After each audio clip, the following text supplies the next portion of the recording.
wanted tonight to hear some participants, some veteran participants who are also published poets, read some of their work, which is about male soul, and it's an attempt to articulate what that means and what that experience is. So we have four guys are going to read, and John Lang will go first. Thomas Smith will go second, Roy McBride will go third, and Tim Young will wrap up. John. Yay, John.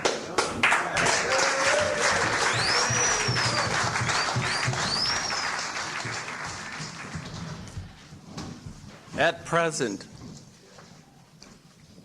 when time is kind, it comes back to you in faithful memories, looped with hidden turns, and a dog that follows you home.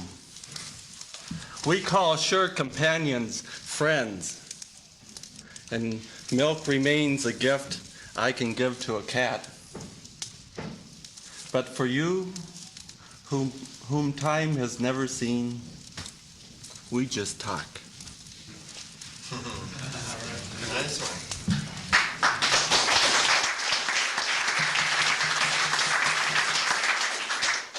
I wrote a poem this spring for someone who was living with me at the time, who was her 40th birthday. And I was amazed at how many people were at 39 and 40 here. So I have a poem for you. This also was my parents' 40th wedding anniversary this year. So a lot of 40s around me this year. And Thomas is 40 this year. I don't have this one memorized. For someone at 40. For 40 years, the quiet river wound through your soul, measuring out song, taking you down to an ocean. The hermit cicada, in all those dark years of waiting, he is now ready for spring and a summer life. He brings up the inner world of his body. What has waited now bears itself in the sunny arms of a green ash tree, opening, receiving its wings. In a bitter world so fierce and hungry, a new life comes with song, bringing up the long-lasting sound of the soul, as earth graciously raises her promise with yet another new life. And the cicada is that, it's like a large fly, and you hear it in the trees. Zzz, that's the cicada, and they spend years and years underground, and then they come up and they, from their pupal state and hatch into the adult, and live just 2 days as adult.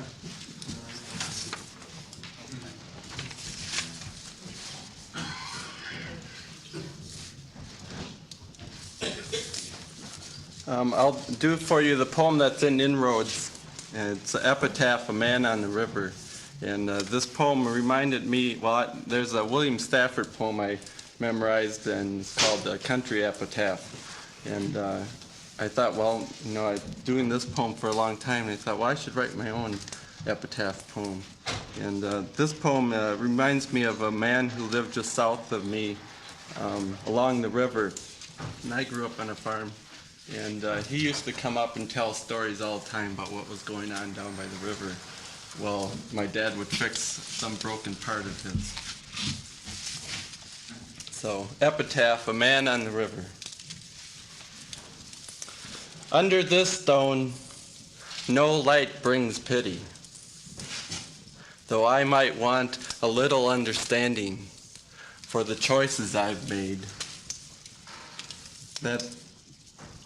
So the choices I've made shore up true, and my failures don't look so weak.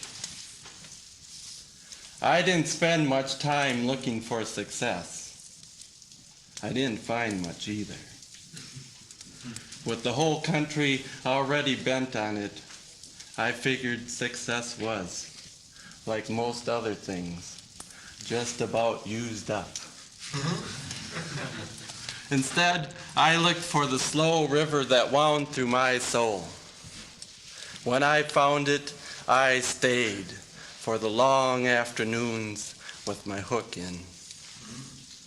I usually caught a meal each time, but not much more. The river used to say it could make me laugh, and it did.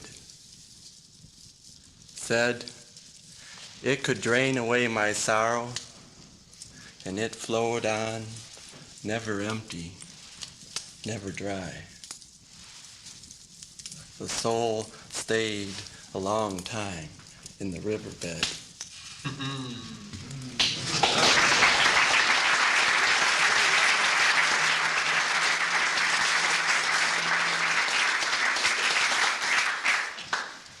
And this poem is called Night Air.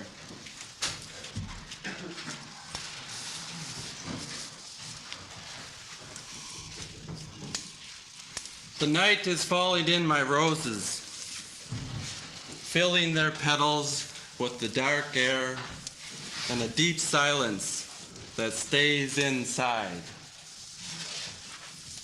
Beyond this admiration for beauty by day, to its thin petals of life rising above its stem, like rolling waves lifted in the light of the blue sea, is the immense ocean of darkness below.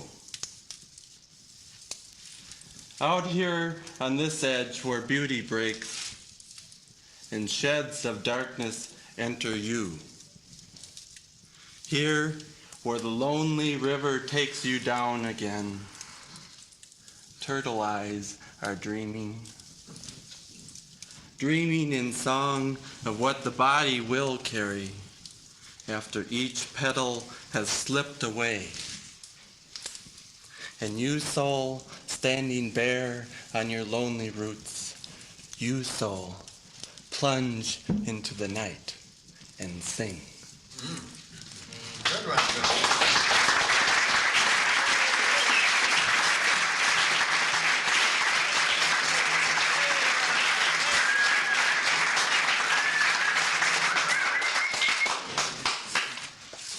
I'm Thomas Smith. I'm going to do two poems about marriage. That's been coming up a lot, especially for the group that I'm in right now. This is a poem about early marriage, very early marriage. In a canoe on Clearwater Lake. Each stroke of the paddle raises the coolness of autumn. Reeds brush the sides and bottom of the canoe. Even those stiff and brown with age bend as we pass. You and I, married only these few days, float above so much we do not see. Our small craft drifts negligently when we do not stir the water. Nice poem.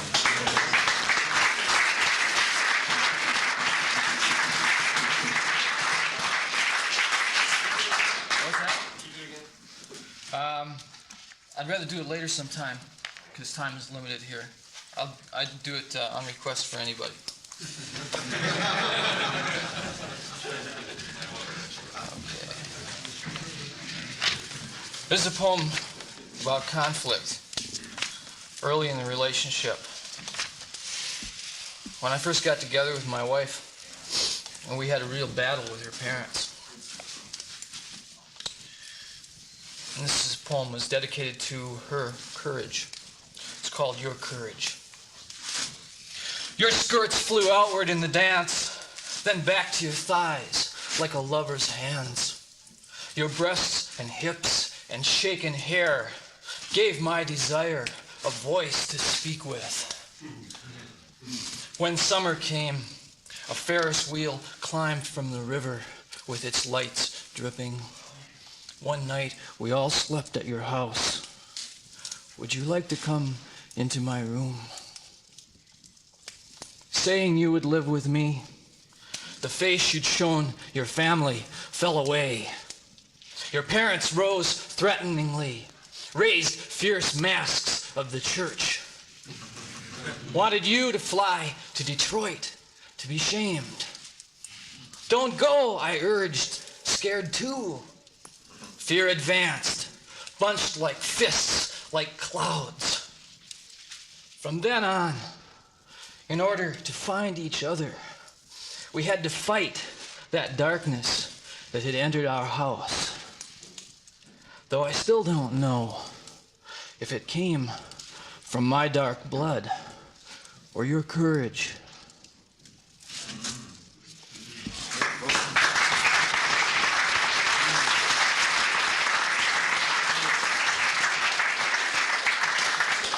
There was a lot of fear in there, as you could hear. I'm kind of an expert on fear of love. I have lots of poems about that, but this is one of the first poems that I wrote in which I felt that fear leaving me. It's called The White Turtle. It's in 3 little parts. The stag's antlers branch in cool forest shadows. The static channels, the unburning, bone-tipped flames. The stream bed in the desert receives the flowing rain, and blood flows visibly in pink candelabra on the white turtle's shell. I travel between unseen shores, swimming at dusk, fearing neither mouths above nor mouths below, buoyed by the dark, feeling my body spread itself like a dark hand.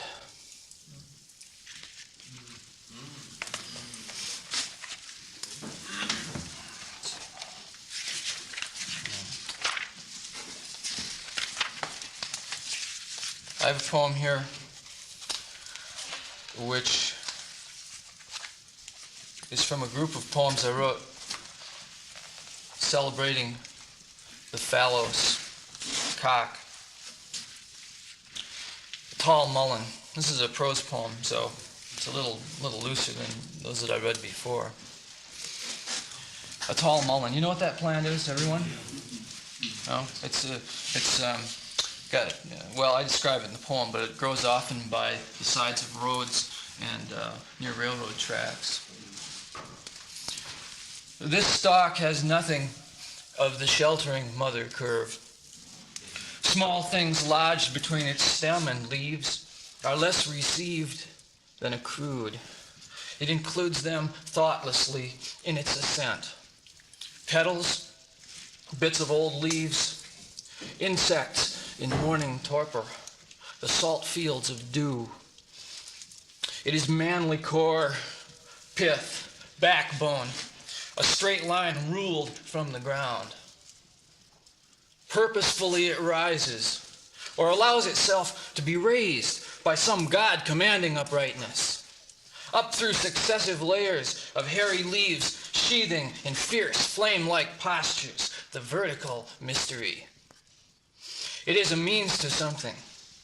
Its emblem, the long cluster, a cob that crowns the pole with yellow garlands drawn from all its gleaning, its dying and returning from death.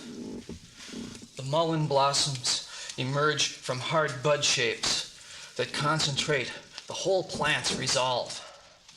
They repeat the penetrating yet womb-like space of copper culture pots. They are a cry from the lake, a dawn that separates the darkness. Thank you.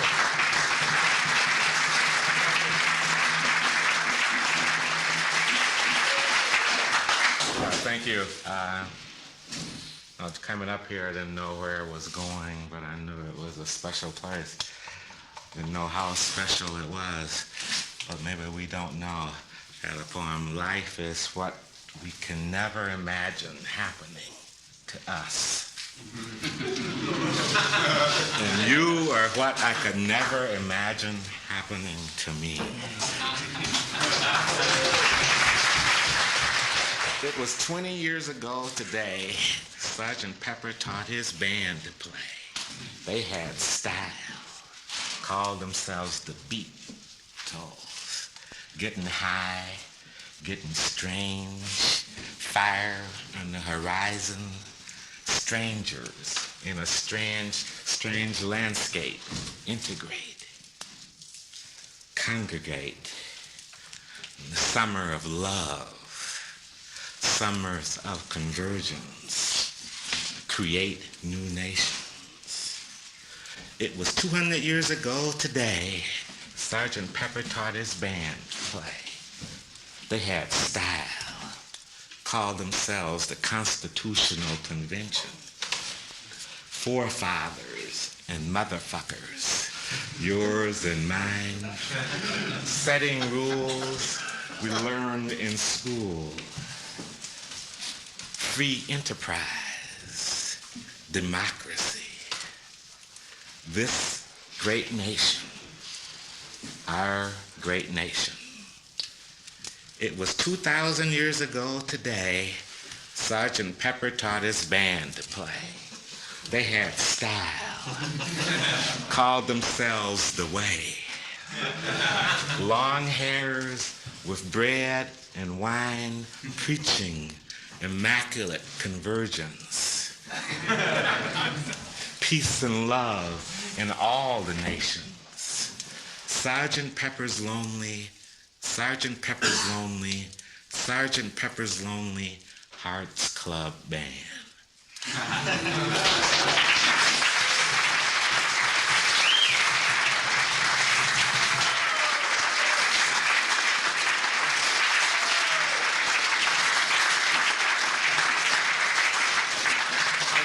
One more piece for Robert and for all of you. I wrote this for a wedding for Milton and Connie De Jesus, who will be celebrating their 20th wedding anniversary this year. I have to remember that.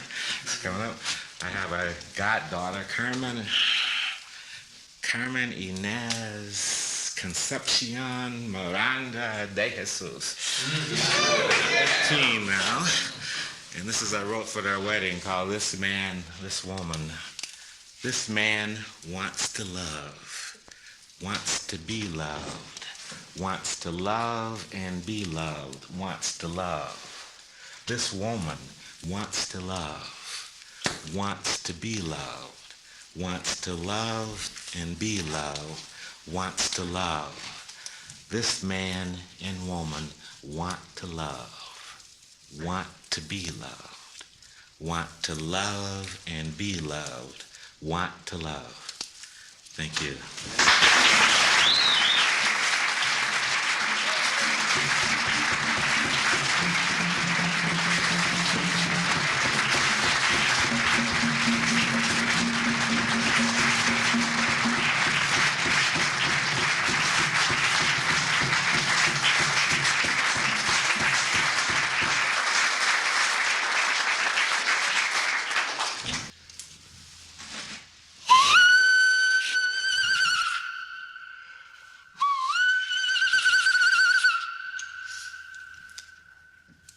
A small fire lifts the frost from my grandfather's faces.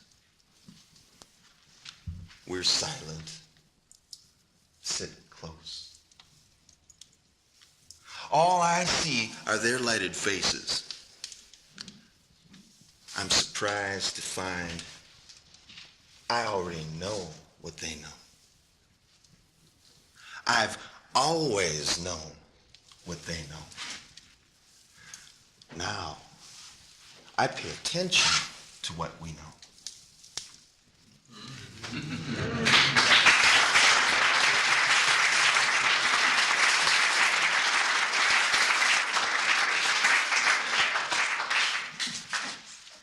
Roy and I did a lot of political stuff.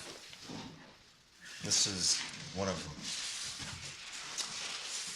The white train's coming. The white train's coming. The white train's coming. Stop that train. Before 1900, Frogtown's marshes became the city dump. Those marshes were the tears of a healthy mother, but now the earth can't cry. No one's in the bulrushes. Another neighbor has cancer. Shadows are running through the cemetery. The white train is coming. There's hazardous waste on the south side and toxic dumping on the north side. There's a cemetery between. A crow flies through the power lines and perches on a PCB transformer. He stares at the sumac and the thorns, the creosote ties, a mountain of white wall tires. These are the headstones of our human chemical consumption. The white train's coming. The white train's coming. Stop that train. Street sweepers park on the east side. Toddlers are swinging on the west side. A Catholic cemetery between.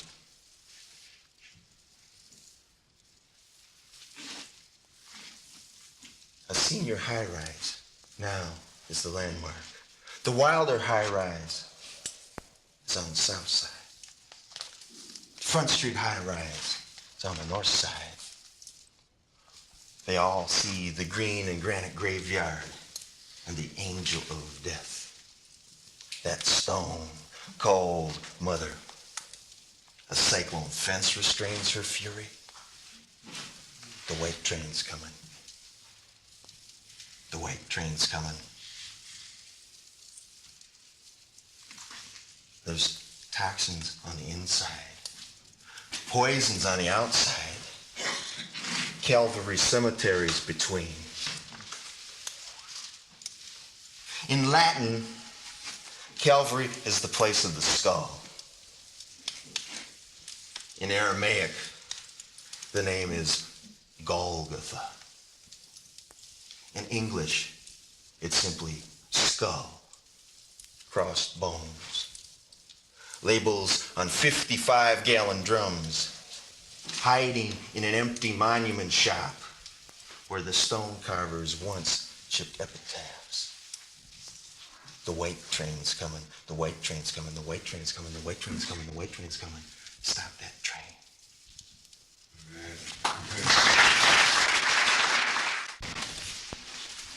That's a little too much cultural projection for me.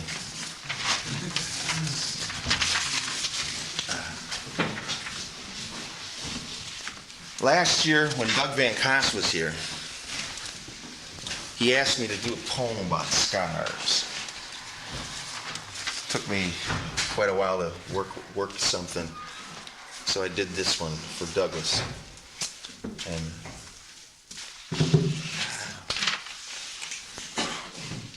relentless frontier guards have stamped, embossed, and punctured me as I drive the back roads of my desires. I am a passport. A doctor scooped flesh from my back the way a woodcarver hews feathers to a decoy. Another sliced through mountains of acne and its fool's gold pustular necklace. A blaze orange snowplow drove between my eyes, caught some drifting snow and frozen sod with its inevitable silver blade. My forehead opened to the blizzard's face and then to stalled traffic, adoring a heartless moon. By May, my scar was a mass grave for the sweetest phantoms of the mirror. On the underside of this tawny seam, my dreams roll where tissue transforms to a crossroad. Only a God has the unscarred face. And he almost has my faith when we grapple. With my hands to his headgear, I leap past his antlers to ride his back while he rides me.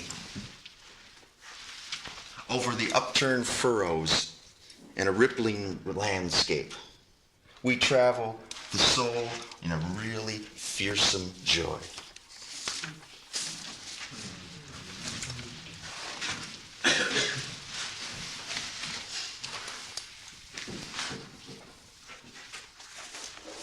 This is for the Soror Mystica. I'm not quite sure because I'm not there yet, but I got a sense about it. As I enter the garden in this Celtic castle, high-walled and festive with the well at the center, the king casts his coppery petals. The sharp sun and the cold moon alternate their mysteries, and I want you. Your creamy face, dancing tongue, and the throat circled with amber. Enormous desire commands that I touch your breast with my palm and brush you to arousement. Yet I restrain my electrified hand. Our place is not a room of great hearths, nor plush divans with brown and white sheepskins, nor do great chowder kettles hang from bronze hooks. Ours is not the pillow place with silk draperies, with Amish stars or Beijing kites. In our place, outdoors, we meet clothed. But you remove your shoes, our arms entwine. Beneath an arbor, there's a cluster of grapes. Here hide the ancient scents, pine and oregano, and oriole quickens, and a wind chime shivers with furtive alchemical lust. This is the walkway of illicit conversation, and fingers hidden like minnows nibbling just below the surface. In far-off pastures, gophers sing and burrow. But here, a man with a scar on his thigh finds the stony path to the alcove, where desire can crackle in the snail shell belly before rising through the viperish spine. I hear the hum of the moth who flutters on your flowery bramble. I taste thunder mead and talc. And I know that only a restrained hand can hold a peony petal and a flame at the same time and lose neither.